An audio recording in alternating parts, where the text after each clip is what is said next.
వినాయక్ నగర్లో ఒక దారుణమైన ఘటన చోటు చేసుకుంది. అయితే రీహాబ్ సెంటర్ ముఖ్యంగా మందు తాగే వాళ్ళకి ఏదైతే మందు మానిపించే రీహాబ్ సెంటర్ ఉంటుందో అక్కడ కృష్ణ అనే వ్యక్తిని సంవత్సరం క్రితం అన్నది జాయిన్ చేయడం కూడా జరిగింది. అయితే ఈ నేపథ్యంలోని మొన్న ఏ కొట్లాట జరగడం వల్ల కావచ్చు, లేకపోతే అదే రీహాబ్ సెంటర్లోనే ఏంటంటే కొట్లాట జరిగి అతని పైన దాడి చేసి చంపేశారు అని చెప్పి ఇవాళ వారి యొక్క కుటుంబ సభ్యులు వాపోతున్న పరిస్థితి కనిపిస్తోంది. అయితే అసలు ఎందుకు కొట్టాల్సి వచ్చింది, ఎందుకు అంత తీవ్రంగా అంటే కొట్టి చంపేసే స్థితికి ఎందుకు వచ్చింది, అసలు గతంలోని ఏవైనా గొడవలు లాంటివి ఏమైనా ఉన్నాయా, మరి చంపేస్తున్నప్పుడు అక్కడ ఉన్న రీహాబ్ సెంటర్ నుంచి ఎటువంటి ఇన్ఫర్మేషన్ కానీ ఏది కూడా కుటుంబ సభ్యులకి అందజేయలేదా, మరి వీరు వెళ్ళిన తర్వాత వాళ్ళ చెప్తున్న సమాధానం ఏంటి అనే విషయాలు తెలుసుకుందాం. కృష్ణ భార్య మనతో పాటు ఉన్నారు. రైటమ్మా, అసలు మీరు సంవత్సరం క్రితం ఆయన రీహాబ్ సెంటర్లో జాయిన్ చేశారు కదా, మందు బాగా తాగుతున్నారని చెప్పి. సో అప్పటి నుంచి కూడా ఎటువంటి గొడవలు కానీ లేకపోతే ఇలాంటి పరిస్థితులు కానీ ఎప్పుడూ లేవు. ఎప్పుడు చెప్పలేడు నాకైతే. మా హస్బెండ్ అయితే చెప్పలేడు నాకు గొడవలు అవుతున్నాయి అని చెప్పలేడు.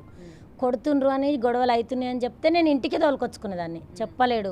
నేను 2 వారాల కింద శుక్రవారం పోయినా మా బిడ్డ నేను మా కోడలు పోయిన రోజు కూడా మంచిగానే కూర్చున్నాడు. మరి వాళ్ళ భయానికో ఏమో చెప్పలేడు నాకైతే. కొడుతుర్రు అని మాత్రం చెప్పలేడు ఇక నాకు.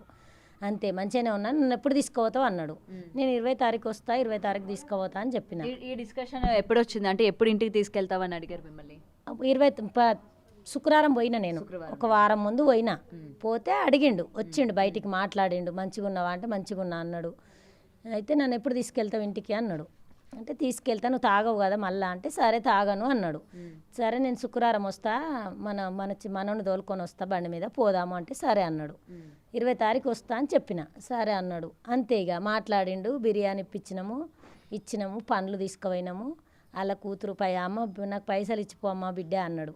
400 ఆమె ఇచ్చింది. 400 చేతికి ఇచ్చి పండ్లు ఆ బిర్యానీ ఇవ్వగానే నవ్వుకుంటా లోపలికి పోయింది. ఇక అంతే, అప్పుడే చూసినాం ఇక మేము. మళ్ళీ అప్పుడు మీరు చూసినప్పుడు ఆయన ఒంటిపైన గాయాలు కానీ అతని మొహంలో కొంచెం భయం కానీ అలా ఏమైనా ఉందా?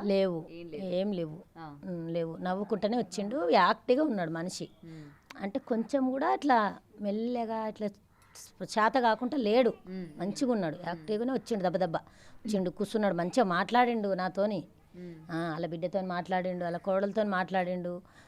నేను మా అక్కతో మాట్లాడతా, మా చెల్లెతో మాట్లాడిపి అన్నాడు.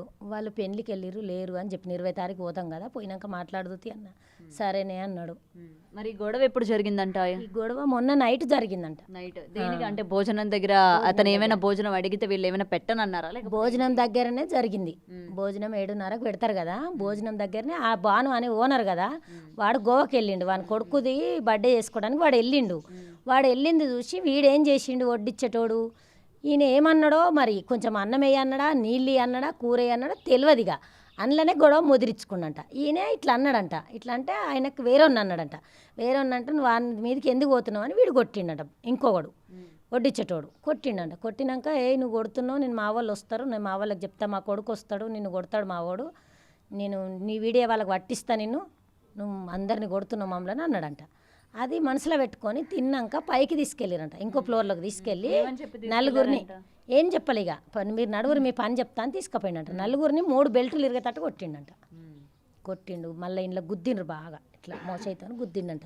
అంటే వేరే వాళ్ళు చెప్తున్నారు, అందులో ఉన్నవాళ్ళు, మేము చూడలే, వేరే వాళ్ళు చూసిన వాళ్ళు చెప్తుండ్రు. ఇక పోలీసు వాళ్ళు వచ్చినాక మేము పోయినాక అడిగితే చెప్తుండ్రు, అవునమ్మా కొట్టిండ్రు. వాళ్ళు కొట్టిన వాళ్ళు కూడా పడే ఉన్నారు, పండుకొనే ఉన్నారు. కట్టేసి కొట్టిరు, మరి కట్టేసిరు. వాళ్ళని తప్పించుకోలేకుండా కట్టేసిరు మంచిగా. చేతులు కాళ్ళు కట్టేసి ఇవన్నీ దెబ్బలే, తోడలు, ఈ ఛాతీలు అయితే బాగా గుద్దిండ్రు. నల్లగా అయిన ఛాతీ అంతా.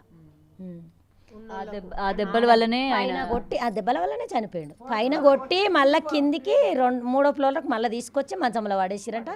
పడేసినాక కూర్చొని అయినా నీళ్ళు అడిగిండంట వేరేవన్నీ. నీళ్ళు ఇరా తమ్మి, కొన్ని నీళ్ళు ఇరా అంటే వేరే ఆయన ఇచ్చిండంట. ఆ నీళ్ళు తాగి అట్లనే కుప్పగూలిపోయినట్టు ఇక ఆయన. అంతేగా, నొప్పి వస్తుందిరా ఛాతీలో నీళ్ళు అన్నాడంట. నీళ్ళు తాగి ఇక పడిపోయిండంట. అంతే. ఇక పడిపోయినాక వీడు తాళం వేసి తప్పించుకున్నాడు. ఇక వెళ్ళిపోయి బయట వెళ్ళిపోయిండో మనకు తెలియదు కదా అంతా.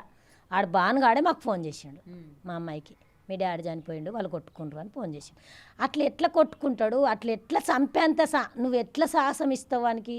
నీకు అంత భయం లేదు, అంత నిర్లక్ష్యన్నా? అది ఒక నడిపించినప్పుడు ఒక 50 మంది ఉన్నారు అందులో. 50 మందిని నువ్వు మెయింటెనెన్స్ చేయాలంటే ఎట్లుండాలి నువ్వు?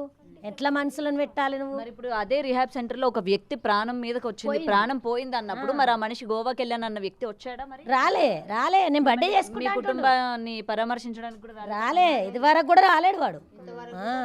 నా కొడుకు బర్త్డే చేసుకుంటున్నాను నేను అంటుండు. ఈడ ప్రాణం పోయిందిరా బాయ్, నువ్వు బర్త్డేల తర్వాత చేసుకో అని మా పిల్లలు అన్నారు.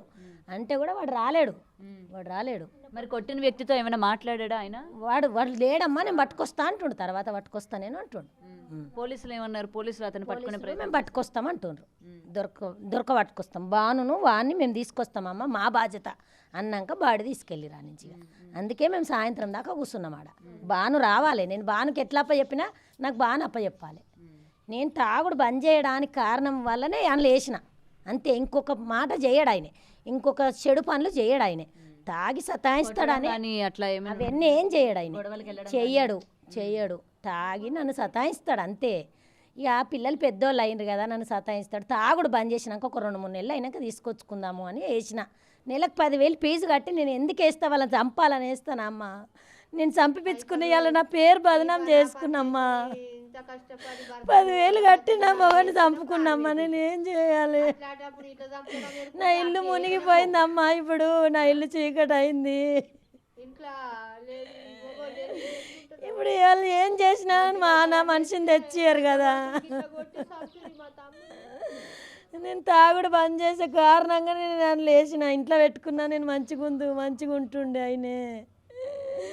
నేను 20 తారీఖు దాకా ఆగినా, నేను 20 తారీఖు ఇంటికి తీసుకొచ్చుకుందానమ్మా. 20 తారీఖు లోపు చంపేంత కష్టం వానికి ఎందుకు వచ్చింది? మా ఆయన మీద ఎందుకు పగ పెంచుకున్నాడు వాడు నాకు అర్థం అవుతలేదు. నలుగురిని కూడా కొట్టిరు, ఇంకా నలుగురిని కూడా కొట్టిరు అట్లనే. వాళ్ళని కట్టేసి కొడితే వాళ్ళు అట్లే ఉన్నారు. పోలీసు వాళ్ళు వచ్చి ఇడిపించి నిన్న పంపించిండ్రు. వాళ్ళని కూడా అందరిని పంపించేసిర్రు, తాళం వేసేసిర్రు రియాబ్స్. మరి ఇప్పుడు కేసు ఫైల్ చేశారా అతని పైన? చేశాము. అతని కుటుంబ సభ్యులు ఎవరైనా కనిపించారా? అంటే వచ్చారు. వాళ్ళ డాడీ కనిపిస్తే అందులోనే ఉన్నాడు, రియాప్లోనే ఉన్నాడు వాళ్ళ డాడీ. అంటే ఆయన హెల్త్ కూడా బాగాలేదు, అందులోనే ఉంచిండు. వాళ్ళ డాడీని లోపల వేయించినాము. వాళ్ళ డాడీ అందులో ఉన్న వాళ్ళు 2-3 ఉన్నారు ఇంకా పని వాళ్ళు. వాళ్ళను వేసిర్రు. అంటే బాను రావాలి. ఇప్పుడు తండ్రిని కూర్చోబెడితే బాను వస్తాడు కదా, అందుకే అన్ని కూర్చోబెట్టినాము. ఇంకా వీడు వచ్చినాక పొద్దున ఫోన్ చేసిండు మాకు. 8 గంటలకు ఫోన్ చేసిండు. 9:30కు మీరు పోలీస్ స్టేషన్కి రాండి మాట్లాడదాము అంటే, నిన్న పొద్దంతా కూర్చున్నాం కదా రాలే. ఇప్పుడు మా కార్యక్రమం చేసుకోవద్దా? నీ దగ్గరకు వచ్చి మేము ఏం చేయాలి? ఇంకా వాళ్ళ గాంధీలనే ఉన్నారు, బాడీ ఇంకా రాలే. పోస్ట్ మార్టం అవుతుంది, ఇంకా ఆడనే ఉన్నారు వాళ్ళు. ఇక పోలే ఆడికి, ఇంకా వాంది ఇంకేం లేదు. ఇక మా అబ్బాయికి ఫోన్ చేస్తుండు, రాండి మాట్లాడదాము అని చెప్తుండు. ఎట్లా వెళ్తాం మేము? అంటే ఏం మాట్లాడతారంట? డబ్బులు ఏమైనా ఇస్తారంటనా? ఏం మాట్లాడతాడు ఇక తెలియదు. ఇక మాట్లాడదాము, నీకు న్యాయం చేస్తా అంటే, నువ్వేం న్యాయం చేస్తావు బాను? నా ఇల్లు ముంచినావు బాను, నన్ను మా ఆయననే మింగినావు బాను, నువ్వు నాకేం న్యాయం చేస్తావు అన్న నేను.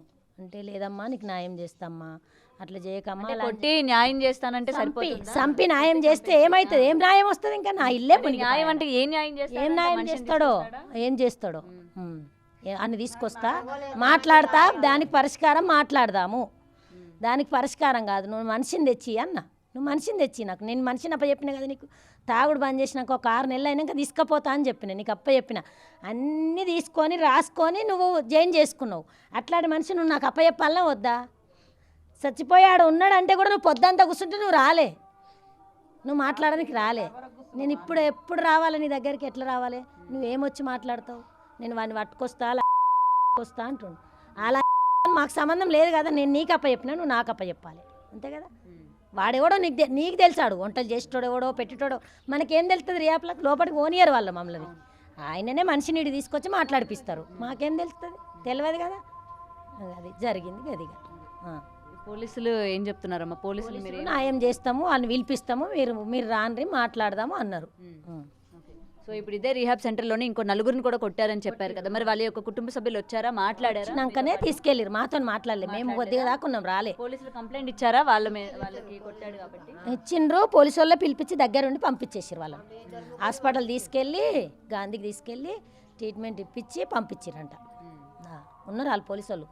మేము సాయంత్రం దాకా ఉన్నాము, వాళ్ళు ఉన్నారు ఇంకా అన్నీ. బుక్కులు అన్నీ తీసుకొని ఫోన్లు చేసి వాళ్ళందరినీ పిలిపించి పంపించేసారు. ఉంచలే అనలా, వీళ్ళని కూడా చంపుతాడు, ఉంచొద్దని చెప్పినాం మేము. చెప్పినాం ఒక్క పానం తిన్నాడు అందరు పానాలు తింటాడు, వీళ్ళని ఒక్కరిని కూడా ఉంచొద్దని మా పిల్లలు ఇంత ముందు జరిగినాయా? ముందు కూడా జరిగినాయి అని చెప్పారు అమ్మకే చెప్తున్నారు వేరే వాళ్ళు. దీంతో 5 అంట, మాకు తెలియదు. 5 అంట, 5 అయినాయి అంట, 5 మర్డర్లు అయినాయి అంట అలా. గమ్మున పైసలు ఇచ్చి వాడు సెటిల్మెంట్ చేసుకున్నంట. ఇక మాకు తెలియదు, అది నాకు కూడా అన్నాడు, నీ కాలు మొక్తమ్మా, సారీ అమ్మా, మాట్లాడదామమ్మా, నేను వస్తా, మీరు తీసుకెళ్ళిండు అంటుండు. సారీ కాదు బాను, నువ్వు రావాలి, మనిషి ప్రాణం పోయింది బాను, నేను మనిషిని నీకు అప్ప చెప్పిన, నువ్వు మనిషిని నాకు అప్ప చెప్పాలి, సారీ చెప్తే నాకు మనిషి వస్తాడా, నేను సారీ లేదు ఏం లేదు, నువ్వు రా ముందు మాట్లాడదామంటే నేను గోవాలున్నా అని మాట్లాడుతున్నాడు. రాలే వాడైతే ఇది వారకు కూడా రాలే. ఇక పొద్దున వచ్చినా నేను బీజార్లు ఉన్నా వస్తున్నా, మీరు రాండి అని ఫోన్ చేసిండు. నా ఇల్లు మునిగింది, నువ్వు వచ్చి ఏం చేస్తావు, నువ్వు వచ్చినా ఏం చేయలేవు, నా కొంప ముంచేసినావు, నా ఇల్లు చీకటి చేసినావు అని ఇక నేను ఫోన్ పెట్టేసిన అంతే. ఇక ఇంకేం మాట్లాడలే, నేను ఫోన్ పెట్టేసిన. ఇక మా పిల్లలు గాంధీకి వెళ్ళిండు, సెంటరింగ్ పని చేస్తాడు. సెంటరింగ్ పని చేసి ఆ దోస్తులలో పోయి కొంచెం తాగుడు అలవాటు అంతే, తాగి సతాయిస్తాడు నన్నే, వేరేళ్ళ దగ్గరికి ఓడు కానీ నన్నే సతాయిస్తాడు అంతే. సతాయిస్తాడు, అబ్బాయి ఇంట్లో ఉండడు కదా, డ్యూటీకి వెళ్తాడు కదా, అట్లా కొంచెం తాగుడు మాని మంచిగా అవుతాడనే వేసినమ్మా నేను, అంతేగాని ఎంత మోసం చేస్తారు అనుకోలే, చంపి నా చేతిలో పెడతారు అనుకోలే నేను. నా ఇల్లు మంచిర్రు, నా కొంప మంచిపోయిందమ్మా. సో ఇదండి ఈ కుటుంబ సభ్యులు ఏంటంటే ముఖ్యంగా రీహాబ్ సెంటర్లోని వీళ్ళే కాదు చాలామంది ఇళ్లలోని బిడ్డలు కావచ్చు, లేకపోతే పెద్ద తండ్రి స్థానంలో ఉన్న వాళ్ళు కావచ్చు, ప్రతి ఒక్కరు కూడా ఇలాంటి మందు బారిన పడిన వాళ్ళని రీహాబ్ సెంటర్స్లో జాయిన్ చేసే ముందు కూడా చాలా ఆలోచించి అక్కడ అసలు పరిస్థితులు ఏ విధంగా ఉంటాయి, వాళ్ళు అసలు వీళ్ళని ఏ విధంగా ట్రీట్ చేస్తూ ఉంటారన్న విషయాలు కూడా చాలా ఆలోచించి మనం అందులో వేయాలి అని కూడా ఇక్కడ ఈ సందర్భం చూసిన తర్వాత ప్రతి ఒక్కరికి కూడా అనిపిస్తూ ఉంటుంది. అయితే ముఖ్యంగా ఇక్కడ బాను అని ఎవరైతే ఆ రీహాబ్ సెంటర్ని నడిపిస్తూ ఉన్న వ్యక్తి అని చెప్తూ ఉన్నారు, మరి ఆ వ్యక్తి ఈ రోజు వరకు కూడా ఇక్కడికి రాలేదు. అతని రీహాబ్ సెంటర్లోని ఇంత దారుణమైన ఘటన జరిగినా కూడా ఈ రోజు వరకు అసలు న్యాయం చేయాలని కానీ, లేకపోతే ఆ కొట్టిన వ్యక్తిని పోలీసుల ముందు నించోబెట్టాలి, లేకపోతే అతనితో మాట్లాడాలి అన్న ప్రయత్నం కూడా ఏమాత్రం కూడా చేయకుండా, అండ్ కుటుంబం కూడా ఏ హామీ కూడా ఇవ్వకుండా ఈరోజు ఆయన అవుట్ ఆఫ్ స్టేషన్ ఉన్నట్టు కూడా తెలుస్తోంది. అండ్ పోలీసులు కూడా ముఖ్యంగా ఎవరైతే కొట్టారో వాళ్ళని పట్టుకునే పనిలోనే ఉన్నారు అని కూడా చెప్తూ ఉన్నారు. Cameraman Sannitha Gautami reporting, Hyderabad.